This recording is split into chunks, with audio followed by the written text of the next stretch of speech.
जम्मू कश्मीर के कठुआ में सुरक्षा बलों को बड़ी कामयाबी हाथ लगी है। यहां बिलावर इलाके में आतंकवाद विरोधी अभियान के तहत चलाए जा रहे सैन्य ऑपरेशन में जैश ए मोहम्मद के एक आतंकवादी को मार गिराया गया है।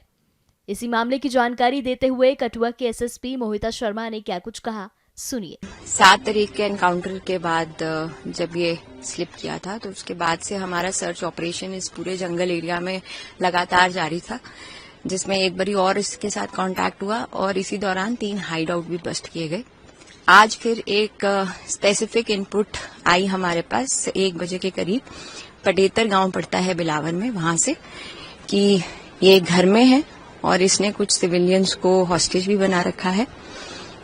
हमने अपनी पार्टी को इमीडिएटली वहां पे मूव किया और हमारे जो सीआरपीएफ और आर्मी थी वो भी हमारे साथ कॉर्डन के अंदर थी।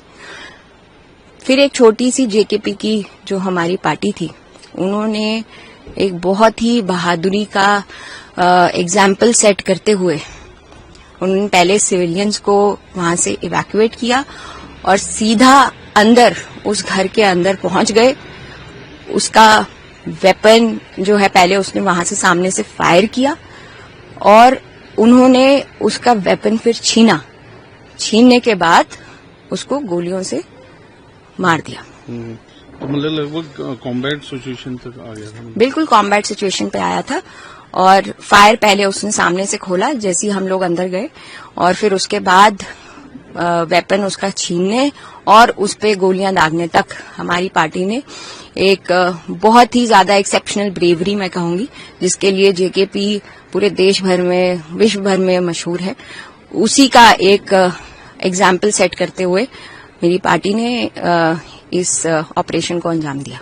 तो काफी लंबा 7 तारीख आप कह रहे हैं शुरू हुआ, मतलब उस टाइम भी एनकाउंटर हुआ था, तो कुछ दिन पहले भी बहुत बड़ा सर्च ऑपरेशन चला इतने दिनों। जी बिल्कुल, काफी बड़ा सर्च ऑपरेशन चला, जिसमें हमारी सारी एसओजी की पार्टीज, हमारे सीआरपीएफ और आर्मी के जवान हमारे साथ उस सर्च ऑपरेशन, कॉम्बिंग ऑपरेशन में हम लोग कंधे से कंधा मिला के चल रहे थे और उसी का नतीजा है कि हमारे जितने भी सिविलियंस यहाँ पे वो हमारे साथ हमको खबर दे रहे थे और आज भी एक इतनी स्पेसिफिक खबर आई और ये ऑपरेशन सक्सेसफुल हो पाया। मैम अभी क्या डिटेल्स है, कौन है ये एक बहुत ही ड्रेडेड आतंकी जो कि 2024 से इस एरिया में एक्टिव रहा है।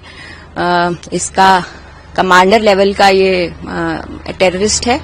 He goes by the name Usman और इसने अभी तक 6 आतंकी वारदातों को अंजाम दिया है 2024 से, जिसमें सिविलियन की डेथ्स और हमारे फोर्सेस के जवान भी शहीद हुए हैं। कौन सी ऑर्गेनाइजेशन है? ये जैश ए मोहम्मद का आतंकी है। तो मतलब ये पाकिस्तान से इन्फिल्ट्रेट? बिल्कुल पाकिस्तानी फॉरेन टेररिस्ट है। ये जैश ए मोहम्मद आतंकी संगठन के साथ के ताल्लुक रखता है and he goes by the name Usman.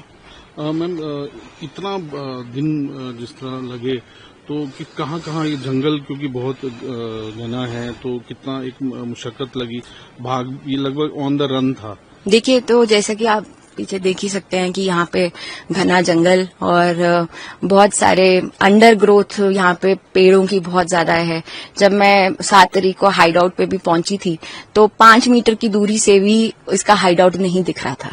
मैं इतने पास पहुंच के भी वहां तक अपनी आंखों से देख पाना बहुत मुश्किल हो रहा था, क्योंकि इतनी डेंस वेजिटेशन और फॉरेस्ट एरिया और सीधा स्टीप स्लोप, नीचे 80 डिग्री की स्टीप स्लोप वहां पे थी। और हम लोग जब पहुंचे थे तो एकदम घिसटते हुए वहां पे पहुंचे। तो इसी तरीके का ये सारा टेरेन है। तो ये हमें काफी चैलेंजेस का सामना करना पड़ रहा था, बट हमें भरोसा था अपनी टीम पर कि ये आतंकी जरूर मारा जाएगा। हाइड आउट्स के बारे में आपने बताया, हाइड आउट से क्या क्या मिला और कितने हाइड आउट थे और क्या इसकी मोडस ऑपरेंडी थी? ऐसे हाइड आउट्स में छुप के रहता था जंगलों में? जी बिल्कुल, हाइड आउट्स ये बनाता था और उसी में छुप के रहता था। इसका मतलब मोडस ऑपरेंडी ये रहता था कि कोई ऐसा एरिया ढूंढे जिसमें आसपास कोई घर ना हो और डेंस वेजिटेशन और फॉरेस्ट एरिया हो और इसकी नजर नाले पे रहे। और हम लोगों के लिए नीचे से ऊपर चढ़ना या इसको आमना सामना करना नीचे से ऊपर चढ़ के, उसके अंदर ये अगर हम करने की कोशिश करें तो ये अपनी फिराक में रहता था कि अगर ऐसा कुछ हो तो ये हमें कैजुअल्टी दे, बट हमने ऐसा किया नहीं। पिछली बारी के ऑपरेशन में भी हम लोग रोल डाउन होके नीचे पहुंचे थे, बट वो अगेन बहुत ज्यादा घना जंगल, डेंस अंडरग्रोथ एंड नीचे बिल्कुल स्टीप स्लोप थी, जिसकी वजह से ये रात के अंधेरे में भाग खड़ा।